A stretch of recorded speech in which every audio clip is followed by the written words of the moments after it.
Hello, everyone, and welcome to this episode of Talking About Rock, sponsored by School of Rock, Rochester, New York, where they're making tomorrow's musicians today. Also, all our shows are available on all the streaming platforms, wherever you get your podcast. And as always, check out and subscribe to our YouTube channel so we continue to bring you great interviews. Today from the UK, we bring you an 8-piece rock and roll band from the deepest, darkest Bristol. Following up on their highly acclaimed first album, Claws, their upcoming release, Catalyst, out on February 1st, advances the band's music and songwriting to a whole new level. The dual vocals of Madame Feasey and Saran Costa delivering a blistering attack of new tunes, which have already become big favorites with their live audience, with such tracks as Oh My God, Look What the Cat Dragged In, Black Witch Bomb, Demons, and Victory March. They're about to head out on their second 8-date UK tour in March with Hearts and Hand Grenades from Buffalo, New York, and White Raven Down. Up next, we chat with Adam and the HELLCATS on Talking About Rock.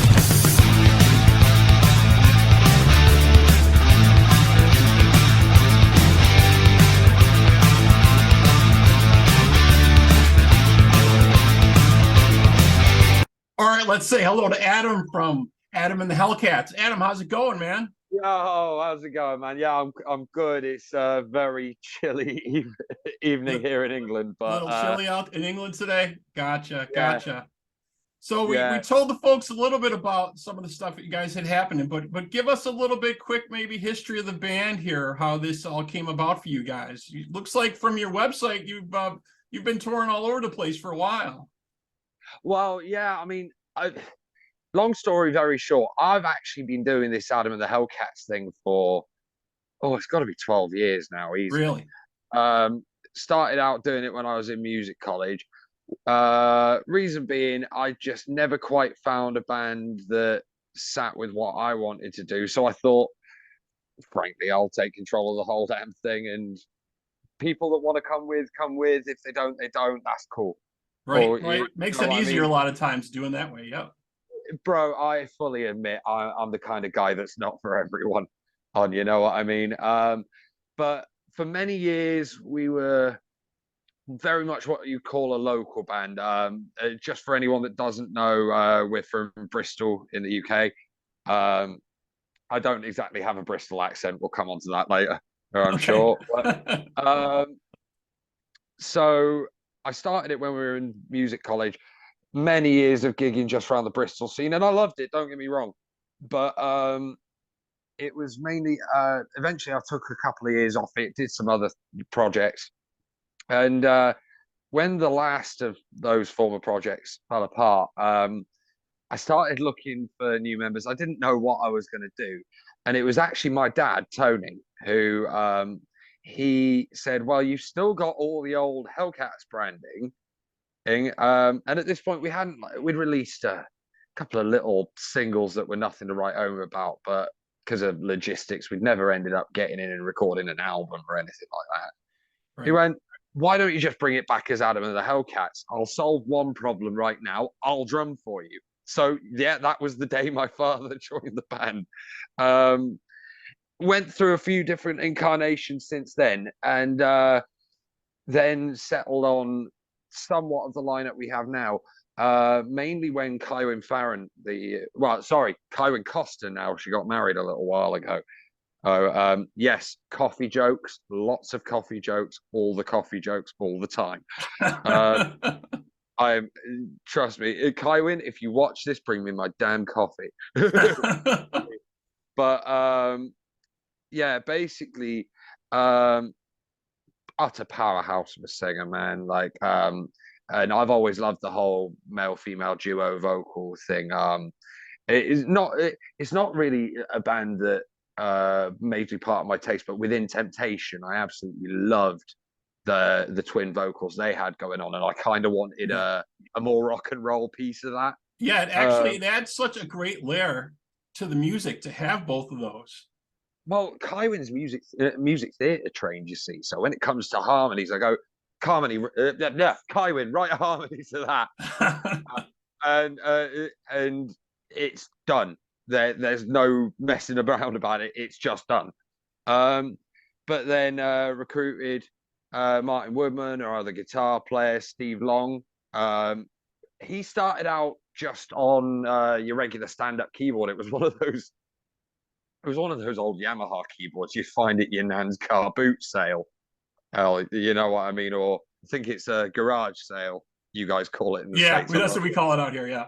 But yeah, but you'd find it at your grandma's garage sale. You know what Right. I mean? And he was brilliant on it. Don't get me wrong. And he was unlike quite a few keyboard players. He was fun to watch as well. And I'd always been thinking, this guy needs a guitar, right? Right. Right. Um, so we went out on our first major tour just after lockdown with a band called Cyteria. How that came about was I got introduced to Jackie Chambers, the lead guitarist from Girls' School, who I'm sure a lot of people will be familiar with. Used to Yes. tour with Motorhead all the time and that. Oh yeah. Cyteria is actually her side project. Jackie kindly appeared on a charity single I did for the British National Health Service during the whole COVID shenanigans. We won't talk about that. That was a bit of a yeah. Right. but so yeah, Jackie enjoyed working on that, invited us out on tour. Tour was great. Even got to open for the Wild Hearts, one of my all-time hero bands. That was one of the strangest days of my life, man. I still lay awake at night going, did that happen? Did that happen? Right. Right. No. So we get a couple of weeks after the tour, we meet up for our first rehearsal back, and Steve rocks up with this new case, and his old keyboard case had been falling apart. So I think, oh mate, you finally got a new case, and he gives me this look of, that's not all, bro. And pulls out this Roland Axe guitar, and I just go, mate, you just made my life. Very nice. I'm going to write an entire new album right now, simply because of this guitar. And for some logistical reasons, it took a bit longer than it probably should have to come to Catalyst. I'm almost glad it did, because I mean, it might not be the album it is now if it hadn't been. But yeah, I mean, I always say to people, Claws Out was the album I needed to make, because right. there was a lot of songs on that I wrote when I was 17, 18, like first starting out. Right. And like Cider Time, for example, I clearly remember being absolutely off my face drinking cider with an old friend of mine who used to play drums for us. And we had nothing but a bottle of cider and an acoustic guitar. And, oh, yeah, let's write a song about cider. It'll be really good. right. And honestly, and then you got to read it later and see if it makes sense, right? No, mate, I read it the next day and I thought it was the biggest loading that I'd ever heard in my life. But we decided to do it in the band, and I still play it 12 years later. Very cool. It's weird as hell, man. But yeah, and now we're up in our game once again, of course, with the Catalyst album due out in February. And of course, we're going to shepherd some friends of yours around the UK.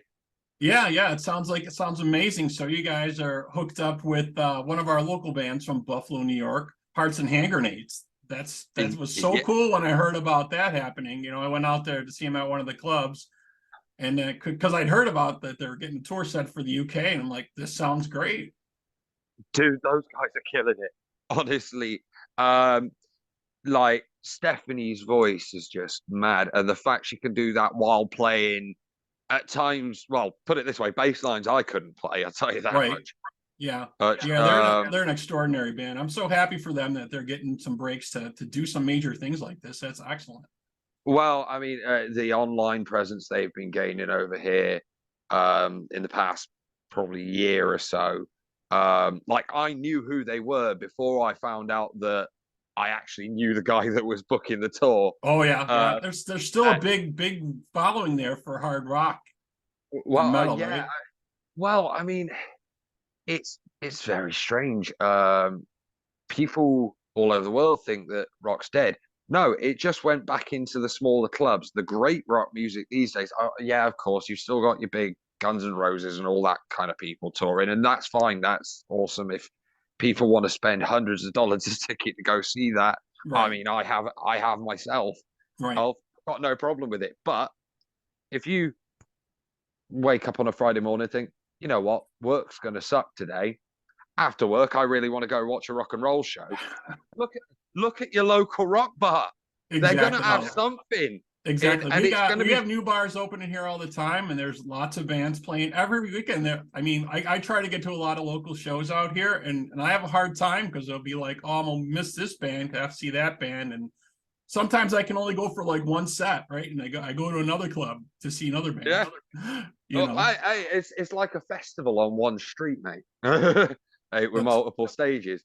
But I don't know, the scene here at the moment. I'd urge anyone to check out a Facebook group called the New Wave of Classic Rock.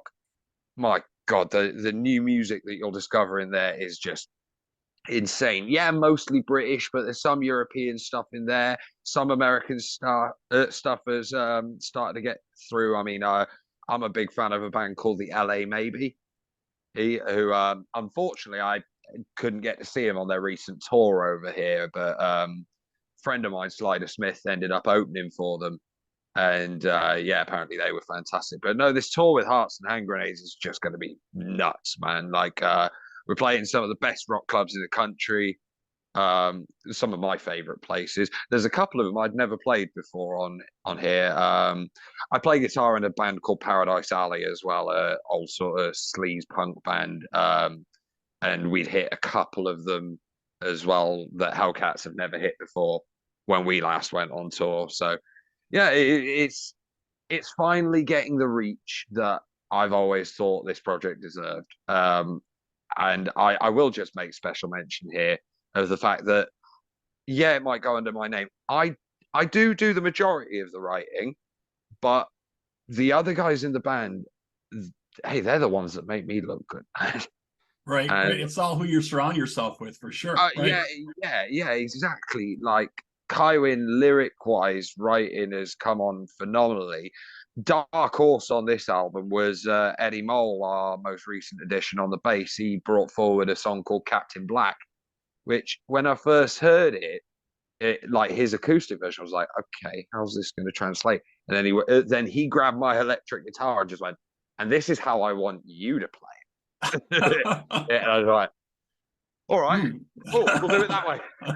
Hey, Martin, the other guitarist, is the other main writer in the band. He, whenever you hear a darker song on the albums, there's always a chance he's at least had something to do with the guitar parts on it. You know, I don't know if you listened to Before the Bomb on the first album, kind of really rap metal sort of track, but that was one he brought in and just went, do what you want with the words for that, like just let me have my riffs. Yeah, that's what makes it, to have all those creative people in the band. But I wanted to ask you actually about the new track. So tell us a little bit about the new track. Oh my God, look what the cat dragged in. That's a really cool track.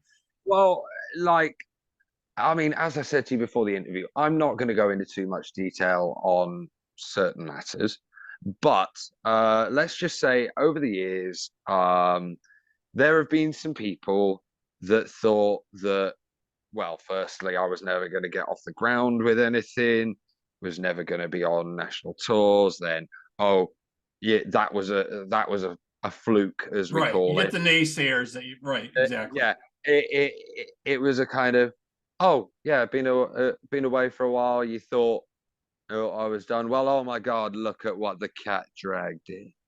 That's totally it. Yeah, I really like the track. It's excellent. So I wanted to take a quick break here, and we're going to actually play the audio for oh my God, look what the cat dragged in. And we'll be right back here with Adam on Talking About Rock.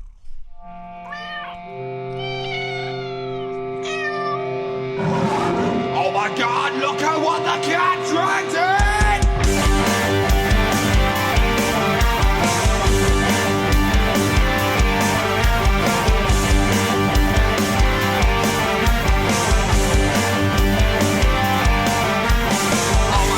Look at what the cat dragged in. Those goddamn hell kitties at it again. I'm telling you what's involved.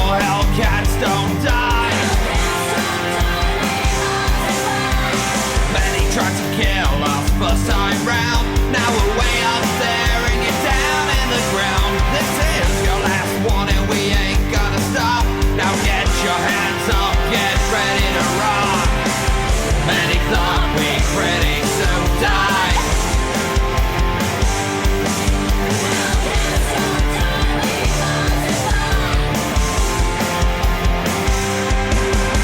We're out of the cage, we won't go back in. Never stop making that rock and roll din. All the stuff they don't think and we're a sin. We put up the hands and say, oh my God, look at what the cat dragged in. Oh my God, look at what the cat dragged in. Fresh your paws out, we're out of the den. I told you once before, Hellcats don't die. Thought we were done the last night club. Bitchin' ain't on the west of top. This is for the bell, no bit for well. Now get your hands up, get ready to rock. Many thought we'd pretty soon die.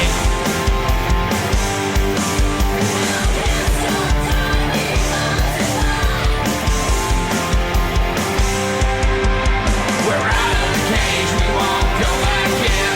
Never stop making that rock and roll din. All the stuff they girls think if we're a sin. They put up their hands and say, oh my God, look at what the cat dragged in. You think we're already done? You think we're pushing daisies? Guess I'm a dead go walking. You think I need you to live? That you got so much to give. You need to quit your talking. No, I don't need your ideas on how I need to stay still. You think I want you stalling? Now you're just speaking right. I ain't got time for your fight. Go ahead, keep talking.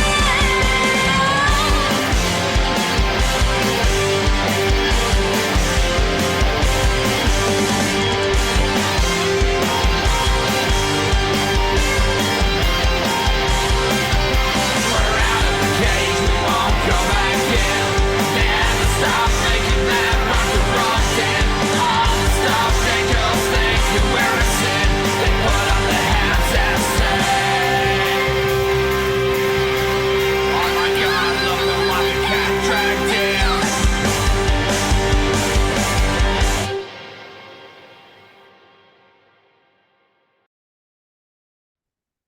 All right, we're back here on Talking About Rock. Just checked out the track for Oh My God, Look What the Cat Dragged In. We're back with Adam from Adam and the Hellcats.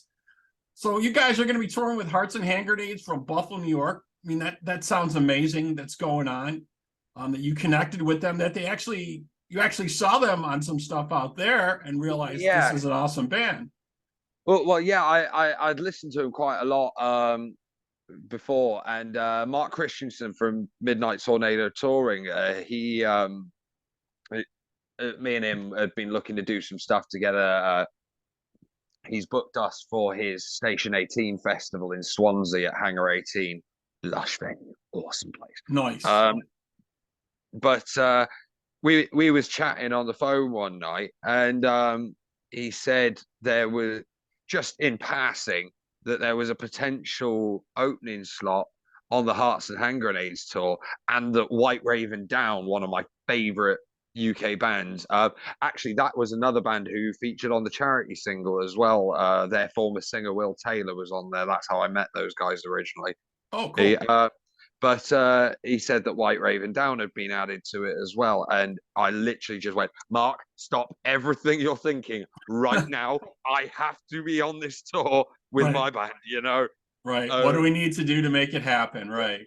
Yeah. I don't care if we've got to sleep in freaking ditches. We're going, bro. Right. And as soon as I went and told my guys, they just went, yeah, let's do that. Let's do that. Yeah. And I mean, we're just so happy for them, obviously, from Buffalo here. It's not easy for a Buffalo band to break out and go touring, you know, even in the States, let alone in the UK, right? It's not an easy thing, right? It's not a small task to be able to do that and have a following that are going to go to those shows and into that music. So well, I mean, like Hearts and Hand Grenades may well be doing some more dates over here later in the year as well, which I'm really happy for them. I've spoken to Mike at length about how things are out there, and I mean, obviously, it's every British band's dream to go play in the States. It's every American band's dream to come play in the UK and Europe. Right. Always has been, always will be when it comes to rock, at least. You know, Right. that's you want to do what the Beatles did. Yeah, right. That was the blueprint for sure, right? Definitely. Yeah, exactly, man. Definitely. Exactly. But yeah, that tour's going to be insanity, mate. Honestly. Very cool. Yeah, we can't wait to see. You know, I'm going to talk to them when they come back. I was just at one of their shows, I think last month, just talking with them briefly about it, and they were pretty excited to get rolling with it. And I was just so happy and amazed for them when I heard the news. I had to go out to their show and talk to them about it. It was just incredible, you know. But like you're saying, we need US dates somewhere along the line too. Hopefully you guys can come out here and play some shows as well, you know, after they hit it out there. You guys can figure out a way, maybe you can hit it out here somewhere and see some shows.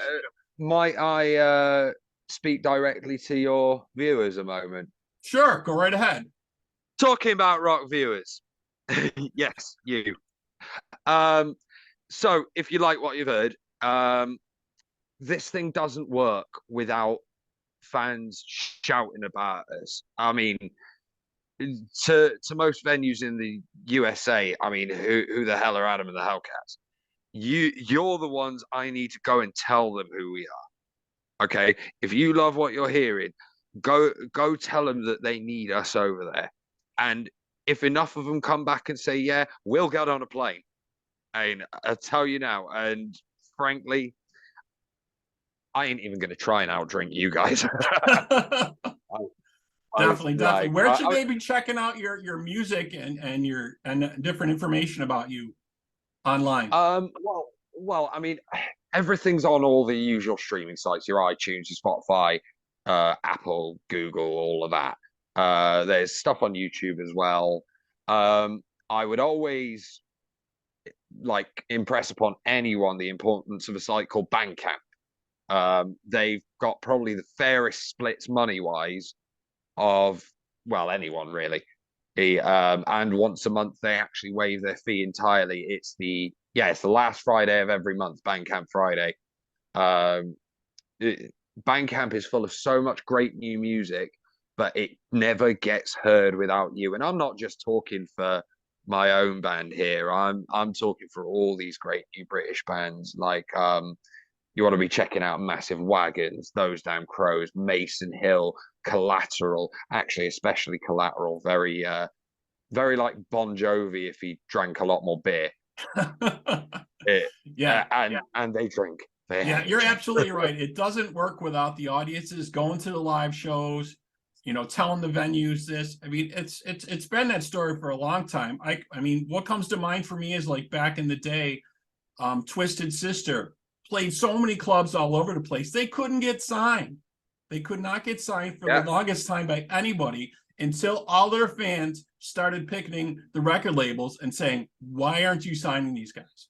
So it's kind of the same thing. You know, if you want to see these live bands at these venues, folks, you got to tell them. You got to tell them this is who you want to see. Well, yeah, because they're not going to listen to me. No, you know. No. So some random British guy. Oh, hello there. I'd rather like to play at your venue, good sir. No, they're going to go. Who the hell are you? Right. Get off of whatever you're smoking and leave me alone. But if you guys who they know drinking there on a regular basis go and say something, then they might talk to me. Exactly. So you hear that talking about rock fans, get off your duffs, talk to your local venues. There's a lot of cool clubs around here to play. There's a lot of places in Pennsylvania, Ohio. You know, there's a great place in Vegas to play. Count Vamps is a massively awesome bar out there to play. There's a lot of cool clubs, you know, venues and just all kinds of different things, you know, casinos and different stuff. Would love to have some of this. So yeah, we definitely need folks to check this out and give this music a listen. And obviously help support some local Buffalo band here, Hearts and Hand Grenades, that are doing this amazing tour. Absolutely. Awesome. But no, I mean, honestly, like the fact we ever get played in America is like dream come true to me. It's Right. like, Well, it's such a difficult thing, like, because everything's changed in the music landscape. You know what I mean? I keep trying to understand this, right? So most of the stations, at least around here, they don't give new music a break on these stations, right? Because they probably feel it's not financially viable, right? They're not going to make money listening to their music, selling ads, things like that. But there will be no more music if you don't give these new bands a chance and a listen and get into this stuff. There'll be no more music at some point. There'll be no more new bands. There'll be no more new tours. This is what it's all about. well, I mean, there's a bit of a situation over here where a lot of venues, they'll book tribute bands most of the time, Yeah. and you're sort of casual rock fans. They'll go out and Yeah, and it's that's every that's night of the week. happening all over the place. That's all over the US. Every state I talk to, that's the thing, because what happened, right? The record companies didn't jump on the streaming bandwagon back in the day. They decided they wanted to try to still make money. And guess what? That wasn't going to happen. So the Mm. artists don't get paid anymore. Now they have to tour and charge these crazy fees, so I can only see maybe one or two shows a year. Back in the day when I was a teen, I'd see like 5 or 6 easily every year. Right. But paying like $300, minimum or something to have a decent seat, you can't do that all the time. That's why these tribute bands have just exploded. And the venues know people will come and see these bands for $20-$30 instead of going to see the original artist, right? They'll get Yeah. people in the door. But like I said, at one point, if they don't support this music, it won't be around. Well, I mean, my dad always makes this joke that if we ever wanted to actually make some money, we should officially break up and then come back as a tribute to Adam and the Hellcats, and then maybe we'd get paid. That's awesome. Yes. And Yes. like I'm not quite sure what we'd call it yet, but I'll let you know. Right. Yeah. Oh, I know. but- It's so hard, and I give so much credit to all bands that are doing original music, that are staying the course, they're trying, and some of them are breaking through and doing a great job. Others are struggling, but definitely, stay the course. But out there, you fans, you got to give them a break. You got to give them a listen and check it out. That's what it's all about. Absolutely, man. Like, honestly, the scene will die without the people. Exactly. And we don't want that. That's what we're all about here, keeping the torch alive, bringing, all different type of music for you folks to check out. New bands that are coming out, some bands that have been out for years, coming out with new projects, all types of stuff we have on the shows. But Adam, thank you so much for being with us today, man. Really appreciate it. Taking time and chatting with us, about everything. We wish you so much luck on the tour. I know it's going to be excellent. I'll talk with the folks when they get back, and hopefully we'll see something come up down the line for you guys in the States. That would be great. Of course, man. Hey, it's fully on the cards to happen one day, at least. I don't care if we get paid to do it. I'll save up the damn money to pay for my entire band's flights out there. As long as somewhere will have us play and there is people that want to come and see it, we'll figure out the rest after. Well, I'm sure we'll make it happen in Buffalo at some point. I know quite a few club owners. I'm sure the folks in Hearts and Hand Grenades do as well. So I'm sure at some point we can figure it out. Thank you, man. Thank you. But it's up to you folks out there. And obviously, if you have comments or questions, feel free to email us at talkingaboutrock@gmail.com. You can like us and follow us on Facebook, Instagram, and Twitter. And as always, for this interview, check out and subscribe to our YouTube channel, but it will also be available on all the streaming services to listen to. Adam, and if anyone has any questions to direct at me, feel free to DM the Adam and the Hellcats page. Like, I'm an open book. come and ask whatever, Adam will respond to you. Excellent. All right, Adam, man, thank you so much. Have a good night, man. Thank you, man. And like anytime you want me back, I'm there. Cool.